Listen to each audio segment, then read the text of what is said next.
우리 함께 다시 한번 인사 나누시겠습니다. 앞뒤 옆에 인사 나누시죠. 함께 예배함에 감사합니다. 말씀 안에 은혜 얻으시고 힘 얻으십시오. 감사합니다. 본문의 말씀을 가지고 실패가 단지 실패로 끝나지 않게 하시는 하나님의 은혜라는 제목으로 말씀 나누겠습니다. 성경의 말씀에 참 수많은 인물들이 등장합니다. 성경에 많은 인물들이 등장하는데요, 그 인물들을 우리가 어떻게 이해하느냐는 참 중요합니다. 그 가운데는 우리가 알고 있는 신앙의 어떤 영웅들, 또 위인들이라 불려진 사람들이 있습니다. 오늘 본문에 등장하는 아브라함도 그중 한 사람일 것입니다. 그런데 이런 성경에 등장하는 인물들을 바라볼 때 주의할 게 있습니다. 그거는 성경은 단순한 위인 전집이 아니라는 것입니다. 영웅들의 담론을 담고 있지 않다는 것이죠. 그러기에 놓치지 말 것은 그 인물들, 그들의 인생의 이야기가 이루어낸 어떤 업적, 그들의 어떤 신앙의 열심, 훌륭함보다 그들의 인생과 신앙을 통해 나타내시는 하나님의 메시지를 귀 기울일 필요가 있습니다. 무슨 말이냐면, 아브라함을 아브라함 되게 하신 하나님의 은혜를 봐야 되고, 바울을 바울 되게 하시는 하나님의 열심을 봐야 합니다. 그렇기 때문에 성경의 인물과 그들의 이야기 속에서 우리는 놓치지 말아야 할 게 뭐냐, 오늘 우리에게 적용되는 것은 동일하게 연약하고 죄인된 우리의 인생을 어떠한 사랑과 성실함으로 불러내시고 구원하시고 변함없이 하나님의 자녀로 우리의 주어진 삶의 선택과 상황들 속에서 그 자녀답게 만들어 가시는지를 볼 수 있어야 됩니다. 그래서 아브라함과 관련된 얘기를 들어보면, 우리가 잘 알고 있는 로마서 4장 16절 말씀을 보면 아브라함은 이렇게 말합니다. 우리 함께 읽어보겠습니다. 그러므로 상속자가 되는 그것이 은혜에 속하기 위하여 믿음으로 되나니 이는 그 약속을 그 모든 후손에게 굳게 하려 하심이라.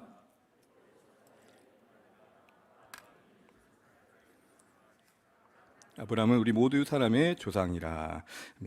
아브라함은 우리 모두 사람의 조상이라, 대표가 될 만한 사람이라, 정말 훌륭한 사람이다 라고 이제 우리는 받아들이는데, 사실 로마서 4장에 아브라함이 등장하는 것은 로마서 3장 다음입니다. 그 3장의 내용을 뭐가 요약하고 있냐면, 상속자가 되는 그것이 은혜에 속하기 위하여. 무슨 말입니까? 구원이 은혜임을 설명하는 과정 속에 등장하는 게 아브라함이라는 것입니다. 그러니까 구원이 은혜임을 설명하는 예시로 등장하는 게 아브라함이라는 것이죠. 무슨 말입니까? 아브라함도 하나님의 놀라운 은혜와 사랑 가운데 구원받았음을 잊지 말아라. 그런 차원에서 모든 사람의 조상이라는 것입니다. 그러기에 이 믿음의 조상이라는 이 말의 의미는 믿음의 우리의 모델, 우리가 숭상할 만한 어떤 훌륭한 모델, 이런 개념이 아니라 믿음의 이시라는 것이죠. 아브라함이란 한 개인의 신앙에 그러기에 추앙받을 만한 모습만 말하려는 것들이 아니라, 어떻게 연약하고 한 죄인된 인생이 이렇게 하나님과의 관계를 맺어가며 하나님과의 관계 속에서 잘할 수 있는가, 이걸 볼 수 있어야 되는 것입니다. 다른 신을 섬겼던 아브라함이었습니다. 여호수아 24장 2절에 보게 되면 아브라함은 우상을 섬겼다, 다른 신을 섬겼다 그랬습니다. 그런데 그 다른 신을 섬겼던 인생이 어떻게 하나님을 섬기고 결국에는 이삭을 드리는 자리에까지 갔느냐, 그 과정 속에 우리가 놓치지 말아야 할 게 무엇이냐, 하나님이 계시더라, 이걸 볼 수 있어야 된다는 것이죠. 하나님 중심의 관점이 인물들을 대할 때 늘 필요합니다. 그런데 많은 사람들은 이런 신앙의 인물들을 대하면서 자신들의 현실적인 꿈과 기대를 투영하여 바라볼 때가 있습니다. 그래서 그런 기대에 부응이라도 하듯, 또 많은 설교자들은 때로는 이렇게 말합니다. 아브라함처럼 믿음이 좋고 이 땅에서 부자가 되고 싶으십니까? 그럼 이렇게 순종하십시오. 아브라함처럼 부자가 되고 그리고 이렇게 믿음으로 영웅 있는 영웅처럼 살고 싶으십니까? 이렇게 섬기십시오. 이런 도전을 합니다. 다 틀렸다고 볼 수는 없을 것입니다. 그럼에도 불구하고 우리는 분명 그간에서 주의할 것이 있습니다. 물론 아브라함의 인생에 신앙적으로 본받고 또 따를 만한, 도전이 될 만한 모습이 없는 게 아닙니다. 사진 하나 보여주시겠어요? 창세기 12장 1절부터 쭉 읽게 되면 아브라함이 하나님의 음성 듣고 약속을 듣고 떠나게 된 갈대아 우르로부터 도착하게 된 가나안지가 거리가 무려 1,500km입니다. 1,500km를 서울과 부산 길이로 가득하되면, 부산에서 서울, 서울에서 부산, 서울에서 이게 두 번 왔다 가고 부산에서 서울 간 거리입니다. 대충 무슨 말인지 아시겠죠? 그만큼 먼 거리입니다. 그만큼 대단한 순종을 했다는 것입니다. 또한 도착에서도 그 가나안 땅에 이르렀을 때도 당장에 땅이 주어졌던 게 아닙니다. 나그네처럼 이곳저곳을 다녔습니다. 그럼에도 불구하고 예배합니다. 그래서 여러분 창세기 12장 1절부터 9절을 쭉 보게 되면, 가는 곳마다 제단을 쌓아 여호와 이름을 부르더라. 이거는 구약의 간용 표현입니다. 예배드렸다라는 것에 대한 표현입니다. 예배의 삶을 살았습니다. 이처럼 아브라함의 삶을 보게 되면 멋지고 모범적이고 도전적입니다. 그 순종의 삶, 예배의 삶이 참 탁월해 보입니다. 도무지 나 같으면 따라갈 수 없겠다는 모습도 사실은 있습니다. 그런데 여러분, 아브라함도 사실은 우리와 똑같은 성정의 소유자요, 연약하고 실패가 있는 인생임을 또 함께 봐야 한다는 것입니다. 그래서 오늘 저는 10절 이하의 본문에 등장하고 있는 그 아브라함의 실패에 대한 이야기를 관심 갖는 것입니다. 흉년에 기근에 휩쓸려서 흔들려서 있어야 할 자리를 떠나게 됩니다. 애굽으로 가게 됩니다. 거기 가서도 아내를 자기의 누이라 속이는 현실적인 상황을 맞이해서 믿음을 포기합니다. 이와 같이 아브라함에게도 죄가 있었고 넘어짐이 있었고 실패가 있었다는 것, 이것은 오늘 우리에게 신앙의 인물들을 또 바라볼 때 아무도 따라갈 수 없는 영웅적 완전한 존재가 아니라 우리 모두가 그가 그러하고 우리가 그러하듯 하나님의 은혜가 필요한 인생임을 봐야 되는 것이죠. 목자의 마음이라는 책에 보게 되면은 성훈 이순신이라는 칼럼이 나오는데 거기에 최영기 목사님이 이순신의 경기를 쭉 읽으면서 느꼈던 바를 소개하고 있습니다. 쭉 읽어보니까 우리는 이순신 장군이 대단한 것 같은데 거기도 인간적인 면모가 있더라는 것입니다. 그러면서 대단한 줄 알았는데 별거 아니네, 정말 훌륭한 줄 알았는데 별거 아니네, 이렇게 볼 수 있겠지만 그렇게 보면 안 된다는 내용이었습니다. 오히려 바꿔서 별거 아닌 인생을 통해 참 큰 일을 이루셨네, 요게 맞다는 것이죠. 우리 모두가 다 하나님 앞에 그러한 인생임을 볼 수 있어야 되는 것입니다. 단번에 믿음의 정상에 이른 자가 없고 단번에 신앙의 성숙과 신앙의 성장에 이른 자가 없습니다. 다른 말로 말하면 과정이 있었다는 것입니다. 창세기 12장에 아브라함이 창세기 22장에 이삭을 드리는 아브라함 되기까지 시간이 있었습니다. 오늘 우리의 신앙의 자리도 동일합니다. 그렇기 때문에 아브라함 생애를 통해 보면서 그의 인생의 어떤 선택들 속에 때로는 그 잘못, 실수, 넘어짐, 그리고 주어진 상황 속에서 그가 보여진 태도를 통해서 하나님께서는 그를 어떻게 다루어 가셨고 또 그 기회를 통해 하나님 그 인생에 무엇을 담아내셨는지를 봐야 됩니다. 그것을 보면서 동일한 우리의 신앙도 헤아리면서 우리의 신앙의 자리를 품고 갖고 가야 됩니다. 말씀드린 것처럼 다만 아브라함을 보면서 하나님의 도우심을 어려움을 잘 극복하고 대단한 부자가 된 인생, 전화 이복의 축복을 누린 인생으로만 보게 되면 그건 잘못된 방향으로 가고 있는 것입니다. 만약에요, 그게 맞다면, 그게 진리라면 여러분, 이런 코로나 상황 속에서도 두려움을 내려놓고 예배를 드리는 여러분에게 복을 주신 증거로 뭐가 있어야겠습니까? 회사에 우리 모두가 회사 한 개씩은 경영하는 CEO가 되셔야 됩니다. 아유 심 사장님, 아유 조 사장님, 이렇게, 아유 강 원장님, 이렇게. 근데 여러분, 우리의 믿음의 현실적인 보상이 늘 그렇게 주어지던가요? 우리의 믿음에 뭔가 문제가 있는 겁니까? 우리 신앙에 뭔가 잘못된 건가요? 아니라는 것이죠. 하나님께서 우리를 부르신 목적과 그리고 부름받은 우리의 삶에서 갖고 있는 현실적 기대의 차이일 것입니다. 하나님께서는 그러게 성경에 등장하는 인물들, 특히 우리에겐 믿음의 영웅들로 알려진 그들의 삶을 바라보는 가운데 우리의 욕망과 기대를 거두길 원하십니다. 다만 하나님 중심으로 그들을 바라보면서 어떻게 하나님께서는 그들을 불러내시고 거룩하게 만들어 가신지를 보기를 원하시는 거죠. 만약 이 욕망과 기대를 거두지 않고 그런 시선으로 인물들을 바라보게 되면 결국 우리가 바라는 것은 이것이 됩니다. 잘 되는 나, 행복한 나, 번영하는 나, 그런 관점에서만 성경을 보게 되는 것입니다. 그러나 하나님 우리를 향한 기대는 뭡니까? 더 거룩해지는 나, 더 예수 닮아가는 나, 더 하나님의 형상을 회복하는 나라는 것입니다. 그런데 여러분, 오늘 우리의 관심은, 오늘 본문의 관심은 그런 거룩한 목적을 이루어 가신 그 일에 하나님 우리 인생의 실패도 사용하시더라는 것입니다. 아니요, 더 적극적으로 실패를 경험케 하시더라는 것입니다. 오늘 본문만 봐도 그렇습니다. 오늘 본문에 보게 되면 기근에 어쩔 수 없이 남방으로 점점 가다가 결국에는 애국까지 가게 되는 아브라함의 모습을 봅니다. 그런데요, 그 과정에 하나님께서는 단 한마디의 브레이크도 걸지 않으십니다. 침묵하십니다. 아니, 뒤늦게 바로 왕이 자신의 아내를 데려왔을 때 나타나셨던 그 하나님은 왜 진작 나타나실 이유는 없었겠습니까? 우리 입장에서는 그렇다는 거죠. 미리 애굽으로 내려가지 않도록 개입하셨으면 얼마나 좋습니까? 또 미리 약속을 주셔가지고 너의 아내를 누이라 굳이 할 필요 없다, 내가 지켜줄 거라고 선명하게 말씀해 줬으면 얼마나 좋습니까? 그런데 하나님 침묵하십니다. 그런데요, 그 하나님의 침묵 안에는 그 아브라함의 신앙의 여정의 성숙을 만들어내기 위한 더 큰 그림이 있더라는 것입니다. 하나님께서 일부러 실수케 하셨다고 볼 수는 없지만 그 인생의 실패와 실수를 사용하시는 그림 속에 이 상황을 허락해 가시더라는 것이죠. 그렇다면 여러분, 우리는 다시 한번 생각해 볼 것들이, 두 번째로 이런 실패와 넘어짐에 대한 태도를 점검해 볼 필요가 있습니다. 신앙의 여정에 찾아오는 이 실패를 우리는 어떻게 이해하는 게 옳은가? 전 두 가지 태도가 지향되어야 된다고 생각합니다. 첫 번째는 함께 따라해 주시죠. 완벽주의를 지향하라. 다른 말하면 영적 결벽주의입니다. 실수 하나 용납하지 않은 것, 모든 게 항상 올고 닿아야 되고 바라야 되고 항상 흐트러짐이 없어 보이는 것, 계획대로 모든 걸 다 진행해 가야 되는 것, 뭐 그런 것들을 말합니다. 근데 이게 문제점이 뭐냐면 이게 하나님 앞에서는 떳떳함이 됩니다. 다른 고상한 말로 말하면 의가 되는 거죠. 그리고 또한 누군가에게는 정죄의 근거가 됩니다. 그리고 이렇게 바라보는 거죠. 어떻게 그럴 수 있어? 포용이 없어집니다. 날선 기준으로 상대방을 재단합니다. 누군가에게만 그런 게 아니라 문제는 자신에게도 그럴 수 있다라는 허용이 되지 않더라는 것입니다. 그럴 수 있어가 되지 않더라는 거예요. 정작 남에게 그러하듯 뿐만 아니라 자신에게는 더 엄격합니다. 문제는 뭐냐? 그 자신이 그런 실패를 경험할 때입니다. 그런 자신을 용납하지 못한 만큼 자신을 괴롭힙니다. 실수하고 실패할 때마다 다른 헌신으로 그 실패를 보상해 보려고 애씁니다. 한편으로는 자책을 넘어 자아까지 합니다. 그러면서 이렇게 말하죠. 나 같은 사람은 태어나지도 말았어야 돼. 무너진 자존심에 힘겨워합니다. 힘이 빠집니다. 사실 하나님께서 힘이 빠지게 하셨을 때 의도하신 건 뭐죠? 힘을 빼라고 하신 겁니다. 우리에게 힘이 빠지라고 하신 상황들은 힘을 빼라고 주신 상황인데 오히려 힘들어 하더라는 것입니다. 그런데 여러분, 우리의 이런 신앙의 삶의 여정에 만나는 실패는 우리는 성숙과 성장에 이르는 가정임을 놓치지 마셔야 됩니다. 여러분, 음악 악보를 보게 되면 음악 악보에 뭐가 있습니까? 순표가 있습니다. 그 순표는 그 악보의 전체적인 모든 곡의 악보의 흐름에 그 순표는 기여하는 방향으로 가는 것입니다. 순표가 있기 때문에 악상에 뭔가 여유가 있고 또 뭔가 아름다움을 더하게 되는 것이죠. 사진 하나를 보시겠어요? 리키 핸더슨이라는 야구 선수인데요. 사실 저도 몰랐던 선수인데 말씀을 준비하다가 알게 됐는데요. 미국 메이저리그에 아직도 깨어지지 않은 기록 중에 하나가 1982년에 도루가 130개나 했던 기록입니다.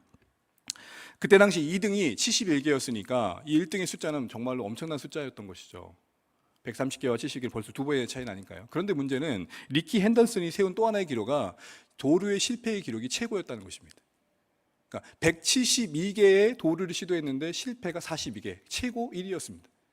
그런데 그만큼 그런 시도와 실패가 있었기에 130개라는 열매도 있었다는 것을 말씀드린 것입니다. 너무나 잘 아는 이야기의 스토리겠지만 결국 말씀하신 요지가 말하고자 하는 요지가 뭘까요? 결국은 실패를 경험하는 것이 다 실패가 아니라는 것이죠. 실패는 어느 정도의 성공과 성숙으로 성장으로 나아가는 과정으로 볼 수 있는 여유가 좀 필요합니다.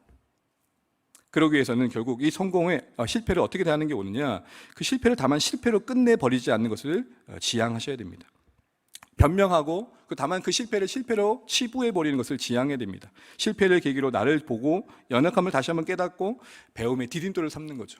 실패가 걸림돌이 아니라 디딤돌이 되게 하는 시야가 필요합니다. 다른 말로 말하면 실패를 대하는 우리의 태도가 중요하다는 것이죠. 왜냐하면 실패를 바라보는 우리의 시각에 따라 우리의 인생의 선택과 가치가 달라지기 때문입니다. 아담과 하와가 최초에 실패했을 때 그들은 그것을 은폐하려고 했습니다. 그러나 하나님 그들을 드러내십니다.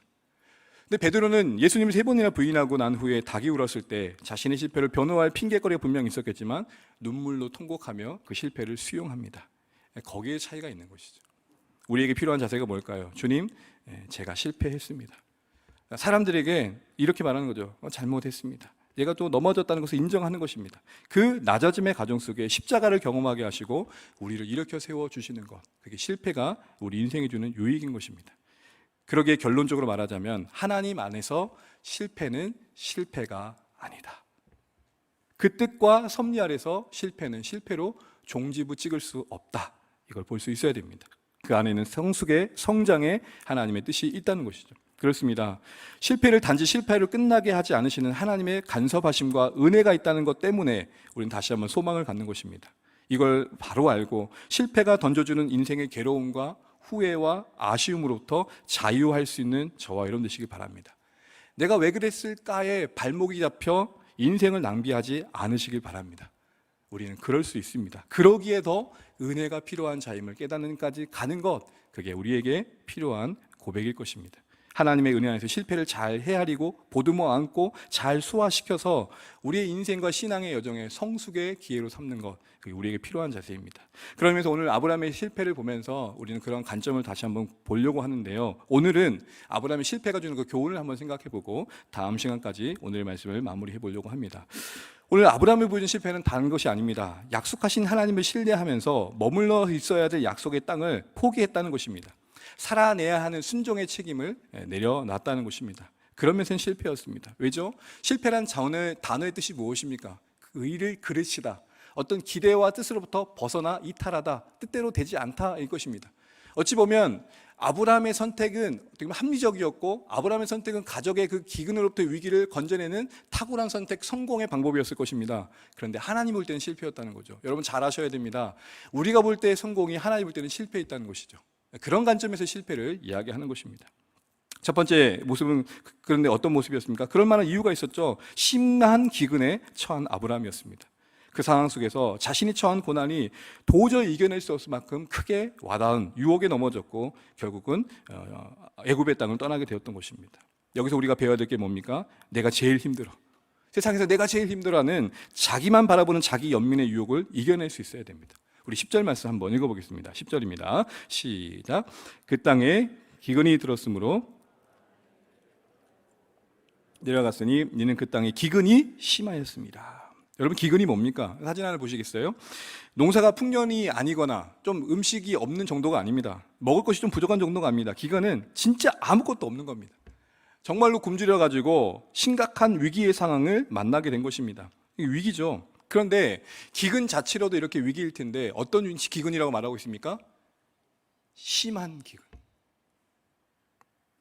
엎친 데 덮친 격이라고 정말 심각한 상황이 그 가정에, 그 아브라함에게 찾아왔던 것입니다. 이러다 굶어 죽지 않겠냐는 두려움은 당연했을 것입니다. 근데 여러분, 여기서 한 가지 좀 생각해 볼 게 있습니다. 말씀을 따르며 순종했던 아브라함의 인생에 찾아온 이 기근, 사실은 우리의 삶 가운데도 경험될 수 있는 모습이라는 것입니다. 결국 성경은 하나님 말씀 따라 산다고, 예배 잘 드린다고 아무런 어려움이 없다라고 말하지 않습니다. 모든 일이 술술 풀릴 거라고 얘기하지도 않습니다. 성경의 약속은 궁극적인 승리이죠. 과정에 아무런 어려움이 없다고 얘기하지 않는다는 것입니다. 그렇기 때문에 우리가 신앙생활을 잘하고 있을 때, 하나님 중심으로 잘 살고 있을 때 때론 찾아오는 뜻밖의 상황들 앞에서 우리는 의아하게 생각함을 해서는 안 된다는 것입니다. 올바른 믿음과 참된 순종 안에 살고 있지만 힘든 일을 당할 수 있습니다. 나는 좋은 의도와 또한 좋은 마음으로 했다 하더라도 어려움을 만날 수 있습니다. 문제는 그것을 의구심 없이 받아들이는 수용의 자세가 필요합니다. 특별히 아브라함의 입장에서는 좀 더 억울했을 것 같습니다. 섭섭함이 컸을 것 같습니다. 항상 이 신앙의 여정의 이 문제는 이 섭섭함입니다. 왜 섭섭함이 더 누구보다도 더 어려운 순종을 해냈기 때문입니다. 여러분, 아까 말씀드린 것처럼 갈대아 우르에서 가나안까지 오는 이 먼 여정을 걸어왔습니다. 그 가정 속에 본토 지적에 편안한 환경과 자리를 내려놓은 것입니다. 기득권을 내려놓고 온 것입니다. 나름은 포기하고 희생했던 것들이 대단한 것들을 내려놓은 것입니다. 그렇게 했는데도 불구하고 이렇게 어려운 상황을 만나니 섭섭함이 더 크게 와닿았을 것입니다. 그래서 종종 우리는 큰 위기를, 고난을 만나면 하나님을 뒤로 하고 떠나버리는 사람도 많이 만나게 됩니다. 그 배신감의 말입니다. 특별히 열심을 냈던 사람이 더 그런 것 같습니다. 하나님이 계시다면 왜 이런 일이? 하나님, 아무리 그래도 이렇게 할 수는 없죠 라고 말한다는 것이죠. 그러나 우리가 아는 것처럼 이러한 태도는 지양해야 할 태도입니다. 왜냐하면 고난 너머에 하나님 그 뜻이 있고 고난의 섭리가 있기 때문이죠. 그래서 우리 힘들 때 이렇게 말하죠. 아이고 아이고 아이고. 어디로 가는지 모르겠습니다. 하고 아이고 아이고 해요. 그래서 저는 이 아이고가 이렇게 바뀌었으면 좋겠습니다. 아이고 아이고 하실 때마다 거기 하나 더 붙으십시오. To the Lord. 아이고 to the Lord. 영어라 좀 이해가 되십니까? 간다 주님께로. 내가 제일 힘들어하는 상황을 만날 수 있지만 그 자기만 바라본 연민의 유혹을 이겨내시길 바랍니다. 힘겨울 때 오히려 그 힘겨움이 똑같은 상황의 누군가를 위로하는 손길로 이어지는 복을 받으시기 바랍니다. 왜냐하면 모두가 그 힘겨움에 무너져지는 것은 아니기 때문입니다. 김동호 목사님을 여러분 너무 잘 아실 텐데요. 작년에 암 판단을 받으시고 폐암 치료를 위해 계속해서 이제 치료 중에 계시는데, 치료 받고 한 달 뒤에 유튜브 하나를 개설합니다. 날마다 기막힌 새벽이라는 거죠. 사진 하나 보이시죠? 그래서 날기새, 이런 유튜브 때 올리신 어떤 나눔들이 이제 책으로도 나와 있는데요. 암 수술 후 암 환자를 위로하는 사역을 시작하신 겁니다. 자기의 암에 아파서 힘든 것으로 끝낼 수 있었는데 자기에게 그 암이 누군가 똑같은 암 아래 고통받고 있는 자를 위로하는 사역으로 이어진 것이죠. 사랑하는 여러분, 힘겨움이 모두에게 힘겨움으로만 남는 건 아닌 것 같습니다. 나만 힘들어. 그렇습니다. 우리가 한 것만큼, 우리가 하나님께 뭔가 드려진 만큼, 기대했던 만큼 찾아오는 예상 밖의 어려움들은 더 큰 힘겨움으로 고백될 것입니다. 더 큰 섭섭한 만큼이나 무겁게 우리 마음을 짓누를 것입니다. 그럴 때마다 우리 다시 한번 이런 마음을 가지시면 좋겠습니다. 하나님의 계획과 뜻 안에 내 인생이 있다. 그리고 아이고 아이고 할 때마다 아이고 투덜로. 아이고 아이고 옆에 누가 해주세요. 투덜러. 두 번째로 이런 어떤 힘겨운 상황 속에서 결국은 더 크게 보였던 것은 애굽의 풍요였습니다. 결국 아브라함은 애굽의 풍요를 선택합니다. 더 크신 하나님의 부요를 신뢰하지 못하고 애굽의 눈에 보이는 풍요를 선택합니다. 왜냐하면 그게 당장 해결하기 쉬웠기 때문이죠. 우리는 여기서 한번 생각해 봐야 됩니다. 해결하기 쉬운 방법이 다 옳은 것인가? 우리는 더 중요한 것은 하나님 뜻이 무엇인지를 생각해 볼 필요가 있다는 것이죠. 모든 열린 환경이 다 하나님 주신 우리에게 기회인가 생각해 볼 필요가 있는 것입니다. 보십시오. 이 기근 안에서 아브라함이 보는 본능이 뭐라고요? 결국 애굽으로 갑니다. 당장 애굽이 해결책이 되었기 때문입니다. 애굽은 나일강 때문이라도 정말로 풍요로운 땅이었습니다. 곡식이 비축되어져 있었고 흉년과 기근에도 결코 흔들지 않을 만큼 넉넉한 국력을 갖고 있었습니다. 그러니 흉년일 때마다 많은 사람들은 애굽으로 갔을 것입니다. 여러분 본문을 볼 때 아브람만 있었다고 생각하시면 안 됩니다. 당시에 애굽으로 갔던 사람은 아브람 외에도 여러 있었을 것입니다. 뭐죠? 시류였죠. 대세였어요. 힘겨우면 힘겨울수록 우리는 눈에 보이는 현실에 더 대세를, 더 쉬워 보이는 방법을 따를 때가 있다는 것입니다. 그런데 문제는 뭐죠? 그가 떠난 그곳이 그냥 가나안이 아니라 하나님의 약속이 머물렀던 곳이라는 것이죠. 그리고 애굽은 하나님이 말씀하신 곳도 아니었다는 것입니다. 머물라고 온 가나안을 띠로하고 애굽을 간 곳입니다. 하나님의 뜻은 기근이 있더라도 가나안에 계속 머무르는 거였죠. 기근 중에라도 하나님을 신뢰하고 그 땅을 지키는 거였습니다. 그런데 아브라함에게 그런 믿음이 작동되지 않았던 것입니다. 왜죠? 당장에 더 쉬워 보이는 해결책이 있었기 때문입니다. 아무것도 없을 때는 되려 하나님만 바라볼 수 있는데 눈앞에 뭔가 쉬운 해결책이 있기에 그것이 더 선택되어졌다는 것이죠. 이런 아브라함의 모습을 보게 되면 모든 것 다 놔두고 고향 땅 떠났던 이전의 모습에서 보면 참 비참한 찾아볼 수 없는 이런 일신의 아닌에 연인하는 모습을 보게 됩니다. 이게 바로 아브라함의 실패였던 것입니다. 사랑하는 여러분, 현실적인 상황 속에 우리에게 어떤 선택이 찾아올 때 어려운 순간에 우리에게 있어야 할 자리를 지키면서 믿음의 선택을 할 수 있는 저와 여러분 되시기를 주의 이름으로 축원합니다. 현실적인 어려움이 닥치면 말씀 안에서 이탈하려기보단 말씀을 더 붙드는 기회로 삼으시기를 바랍니다.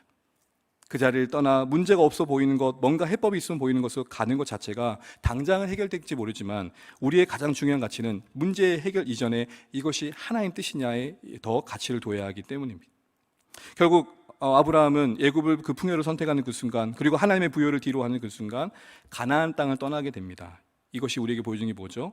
있어야 할 곳, 지켜야 할 것을 물러났더라는 것입니다.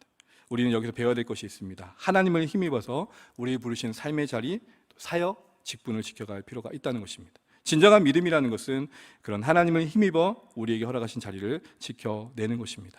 충성이라는 것도 그 기본 자체가 있어야 할 자리를 지키는 데 시작합니다.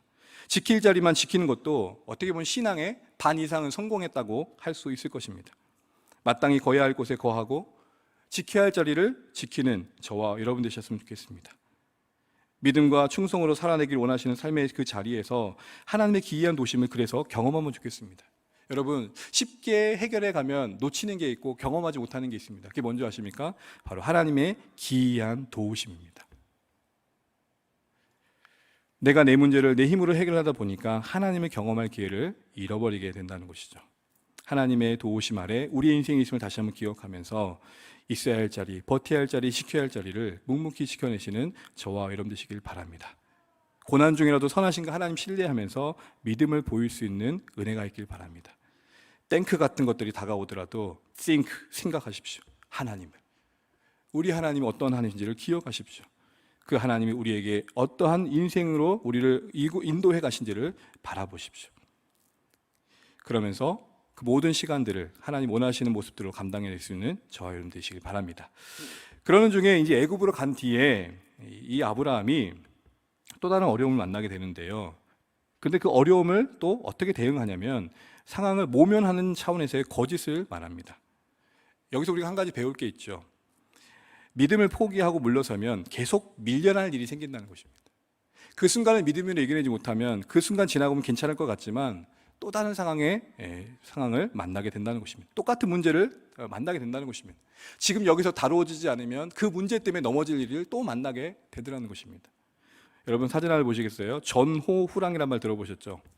한 가지 화를 피하려다가 또 다른 화를 만난다라는 얘기입니다. 어려움이 끊임없이 찾아온다는 것이죠. 1위를 피하려고 1위를 피하려고 뒤에 있는 1위를 피하려고 앞으로 달려가는데 앞에 떡하니 호랑이를 만나게 되더라는 것입니다.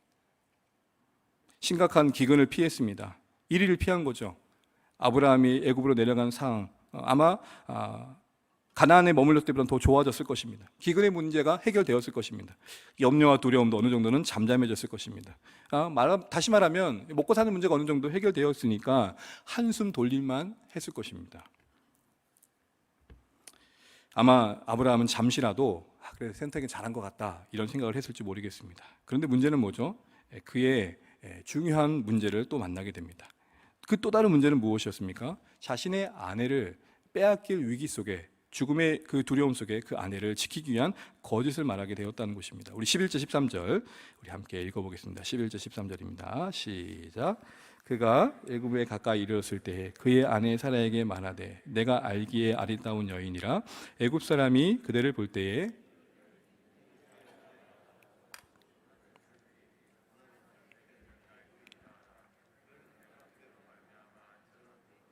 내 목숨이 그대로 말미암아 보존되리라 아니라. 아멘.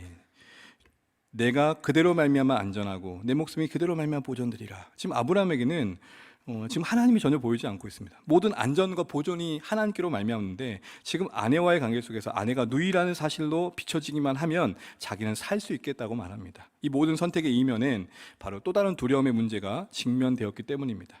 모든 두려움의 문제가 해결된 것 같은데 근본적으로 두려움이 해결되지 않으니까, 하나님과 관계에서 그 두려움이 믿음으로 다루어지지 않으니까 결국은 다른 상황이나 그 두려움에 또 넘어지는 문제를 만나게 되는 것이죠. 다만 아내의 아름다움 때문에 찾아온 위기일까요? 그렇지는 않을 것입니다. 이 모양이 아니더라도 아브라함은 이 두려움을 해결하지 않았다면 또 다른 차원의 상황 속에 두려움에 사로잡혔을 것입니다. 애굽에 와서는 이제 애굽 사람들이 자신을 죽일 것 같다는 이 두려움의 문제가 오늘의 지금의 문제가 아니라 내내 아브라함 가운데 해결되어야 할 문제였다는 것입니다.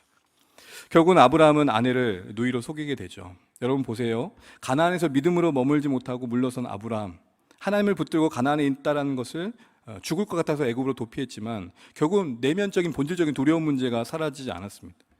여전히 아브라함을 괴롭혔던 거죠. 이처럼 다뤄지지 않은 그 근본의 믿음의 문제가 결국은 또 넘어짐의 문제를 만들어내더라는 것이죠. 여기서 한 가지 생각해 볼 것이 있습니다. 종종 우리는 힘든 환경과 상황을 피하기만 하면 그 다음은 괜찮겠지라는 생각을 할 때가 있습니다. 이 순간만 믿음을 포기하면 잘 될 거라는, 다음에는 괜찮을 거라는 생각을 합니다. 그러나 여러분 기억하십시오. 순간순간을 믿음으로 직면하고 하나님을 경험하며 살아가야 됩니다. 왜냐하면 이 순간 믿음을 포기하고 살 길을 찾으면 다음부터는 믿음으로 살 수 있을 것 같은데 그렇지 않더라는 것입니다. 인생도 그런 것 같습니다. 인생이라는 것이 짐을 더는 게 아니라 또 다른 짐을 만나는 상황이 주어진 게 인생이기에 짐지는 것을 배우는 것입니다. 그러니까 지금 이 짐을 어떻게 하면 회피할까가 아니라 어떻게 하면 이 두려움을 믿음으로 다루고 하나님을 경험해 볼까로 하지 않으면 그 다음에 또 다른 상황 속에서 똑같은 두려움과 불신의 문제로 넘어지더라는 것입니다. 인생이 점점 가벼워지는 게 아니고 무거워지는 게 인생이라면 지금 주어진 무게를 버티고 견디는 지혜를 배우는 것이 중요하다는 것입니다. 그렇기 때문에 힘들고 어려울 때 믿음을 포기하고 그 상황 속에서 도망쳐버리면 괜찮을 거라는 생각을 내려놓으셔야 됩니다.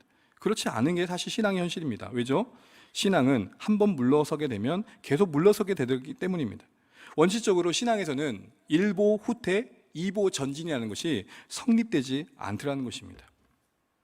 사실 여러분 인간이 그렇지 않습니까? 서면 앉고 싶고 앉으면 눕고 싶고 그리고 누우면 자고 싶습니다. 신앙도 좀 더 편해보는 상태, 좀 더 쉬운 방법을 선택하다 보면 타협하다 보면 점점 더 물러날 일들이 많아지더라는 것이죠. 헌신과 희생을 포기하면 더 포기하고 싶어집니다. 점점 더 쉽고 편안한 신앙의 삶을 기들여지게 되면 점점 더 회복에 불과한 상태까지 가더라는 것입니다. 예를 들어 한번 들어볼까요?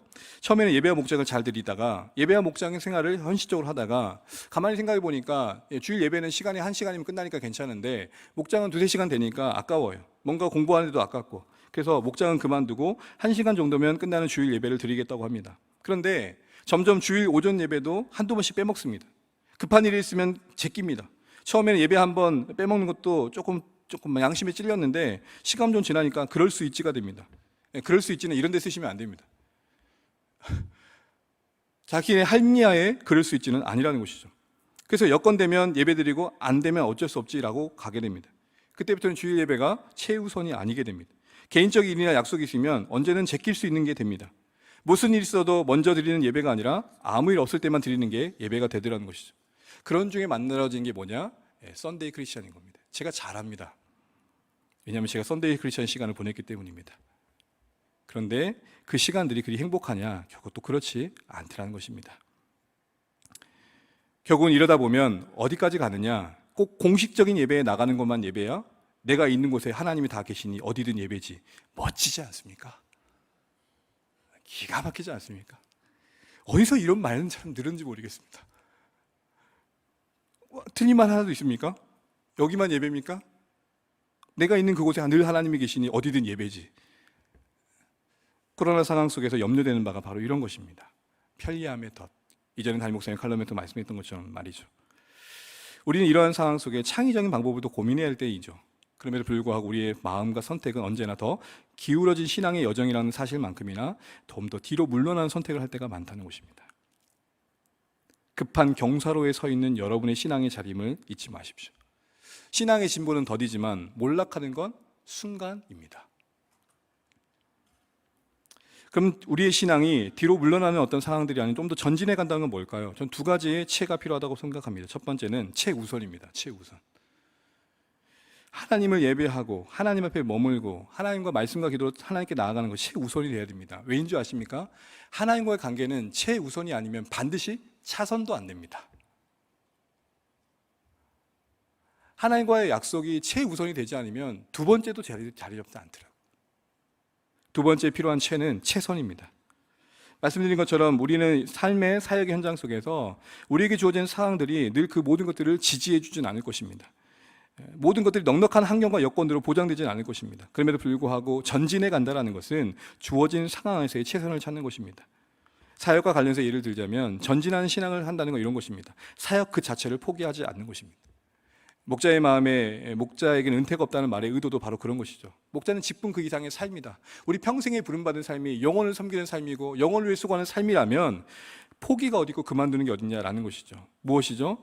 나의 삶의 목표가 그러하다면 내 삶의 여건에 맞게 주어진 역할을 따라 그 일을 해내면 된다는 것입니다.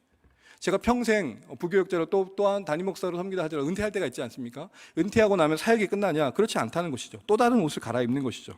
그래서 목자의 마음에 435페이지에 은퇴, 리타이어라는 단어를 이렇게 말합니다. 리타이어, 타이어를 교체하는 것. 은퇴라는 것은 종집을 찍는 게 아니라 다른 옷을 갈아입고 하나님 원하시는 삶을 평생 살아내는 것입니다. 옷 갈아입는 순발력과 그리고 기민함이 필요한 것이죠. 사랑하는 성도 여러분, 오늘 아브라함을 기억하십시오. 잠시 기근만 피하면 됐지가 결국에는 또 다른 문제 앞에 자신을 두게 하였다는 것입니다. 그러니 이것을 기억하십시오. 이번 한 번만 죄를 짓자. 이번 한 번만 말씀 어기는 거야. 이번 한 번만 인간적 방법을 쓰는 거야. 이번 한 번만 믿음 포기하는 거야. 그거를 뭐라고 말하는 줄 아십니까? 순진해도 너무 순진한 생각인 것입니다. 생각을 바꾸십시오. 이번 한 번 더 이겨야 돼. 이번 한 번을 잘 넘겨야 돼. 이번 한 번을 더 믿음으로 살아내야 돼. 그게 더 우리에게 필요한 관심인 것입니다.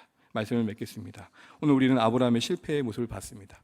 그의 선택과 실패, 넘어짐 다 아무 의미 없는 것이었습니까? 아닙니다. 지금 이 본문을 묵상은 우리에게도 그 실패를 통해 하나님은 은혜를 끼치고 계십니다. 반면 교사이지만 이렇게 살면 안 된다라는 마음을 우리에게 갖게 하십니다. 사랑하는 성도 여러분, 다음 시간에 살펴보겠지만 결국은 이 실패가 아브라함을 더 하나님의 사람을 만드는 데 사용되어집니다.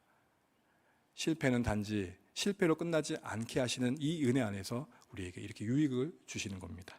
오늘 말씀을 기억하시면서 다시 한번 우리 삶에 더 근신해야 될 것들이 없는지 돌아보시면 좋겠습니다.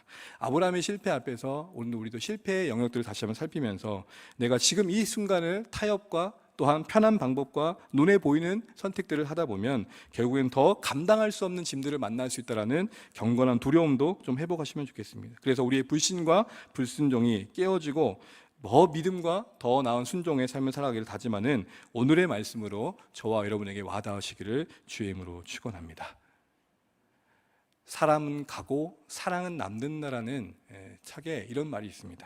우리 모두는 생각하지 못했던 모습들로 죽음을 맞이할 것입니다. 그러기에 신자된 우리에게 죽음을 준비하는 최선의 방법은 오늘 하루도 주와 동행하는 것입니다.